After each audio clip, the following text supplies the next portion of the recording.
आज का पहला नंबर सवाल, अलैंगिक जनन मुकुलन द्वारा होता है। मुकुलन द्वारा जनन किसमें होता है? इसका आंसर आप लोग कमेंट बॉक्स में छापिएगा। इसका आंसर सभी स्टूडेंट का आना चाहिए कमेंट बॉक्स में। तो चलते अगले नंबर सवाल की ओर। आप लोग का आंसर पता तो आप लोग कमेंट बॉक्स में देते चलेगा। तो अगला नंबर सवाल है कि प्रकाश तरंग का उदाहरण है। प्रकाश तरंग का उदाहरण कौन है? तो विद्युत चुम्बकीय तरंग हो जाएगा। क्या हो जाएगा? विद्युत चुम्बकीय तरंग। करेक्ट आंसर बी हो जाएगा। अगला सवाल है कि एक उत्तल लेंस की फोकस दूरी 20 सेंटीमीटर है तो उसकी क्षमता क्या होगी? उसकी क्षमता क्या होगी? तो +5 डायोप्टर हो जाएगा। 5 डायोप्टर हो जाएगा, याद रखिएगा। तो इसका आंसर इनमें से कोई नहीं होगा। करेक्ट आंसर डी हो जाएगा, क्योंकि इनमें माइनस में दिया होगा। तो उत्तल कैसा होता है? उत्तल धनात्मक होता है। तो इसका आंसर क्या हो जाएगा? +5 डायोप्टर होता है, याद रखिएगा।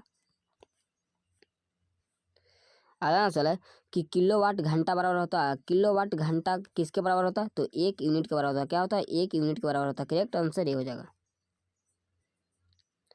अगला सवाल है कि धारा मापने में किसका उपयोग होता है? धारा मापने में किसका उपयोग होता है? तो ए मीटर का होता है। किसका होता है? ए मीटर का होता है। करेक्ट आंसर ये हो जाएगा। अगला सवाल है कि निम्न में से कौन सा पदार्थ लेंस बनाने के लिए प्रयुक्त नहीं किया जाता है? लेंस बनाने के लिए कौन सा किसका उपयोग नहीं करते हैं? तो मिट्टी का उपयोग नहीं करते। करेक्ट आंसर डी हो जाएगा, याद रखिएगा। अगला सवाल है कि 1 HP अश्व शक्ति बराबर होता है। 1 HP अश्व शक्ति बराबर होता है तो 746 वाट होता है। कितना होता है? 746 वाट होता है। करेक्ट आंसर बी हो जाएगा। अगला सवाल है कि प्रतिरोध का मात्रक होता है। प्रतिरोध का मात्रक क्या होता है? तो प्रतिरोध का मात्रक क्या होता है? ओम होता है। क्या होता है? ओम होता है। करेक्ट आंसर बी हो जाएगा। अगला सवाल है कि धातुओं की प्रकृति होती है। धातुओं की प्रकृति कैसे होती है? तो धातुओं की प्रकृति विद्युत धनात्मक होता है। क्या होता है? विद्युत धनात्मक होता है। करेक्ट आंसर ये हो जाएगा। अगर पूछेगा कि अधातु कैसा होता है? तो विद्युत ऋणात्मक होता है। अधातु पूछेगा तो ऋणात्मक होता है, याद रखिएगा।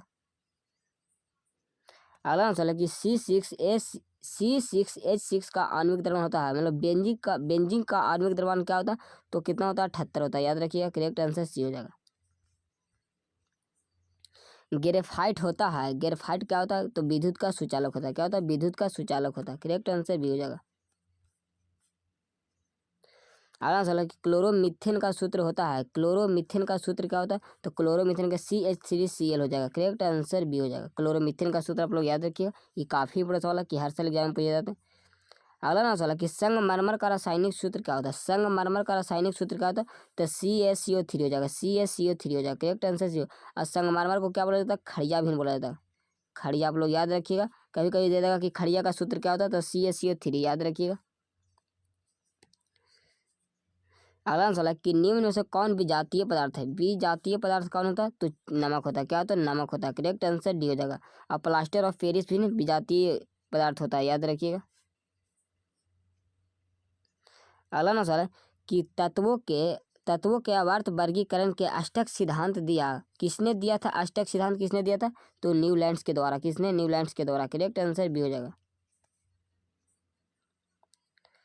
अगला सवाल है कि क्लोरोफिल वर्णक का रंग है। क्लोरोफिल वर्णक का रंग कैसा होता है? तो हरा होता है। कैसा होता है? हरा होता है। करेक्ट आंसर ये हो जाएगा। अगला सवाल कि समजात अंगों का उदाहरण है। समजात अंगों का उदाहरण कौन होता है? तो हमारा हाथ और कुत्ते का अग्रपाद हो जाएगा। क्या? अग्रपाद हो जाएगा। करेक्ट आंसर ये हो जाएगा।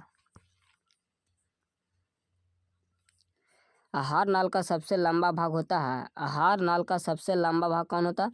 तो सबसे लंबा भाग क्या होता है? छोटी आंत होता है। छोटी आंत। करेक्ट आंसर सी हो जाएगा। एक लिंगी पुष्प का उदाहरण है। एक लिंगी पुष्प का उदाहरण कौन सा होता है? तो पपीता होता है, याद रखिएगा। करेक्ट आंसर ये हो जाएगा।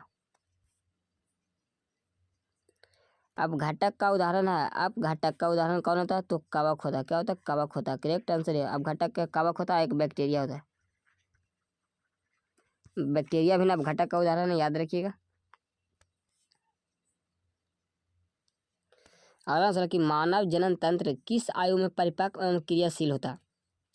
किस आयु में परिपक्व एवं क्रियाशील होता है? तो 10 से 12 ईयर्स में होता है। 10 से 12 ईयर्स में होता है, याद रखिएगा। करेक्ट आंसर ये हो जाएगा। तो आप लोग का वीडियो कैसा लगा आप लोग कमेंट बॉक्स में बताइएगा। आज के लिए इतने ही। जय हिंद, वंदे मातरम।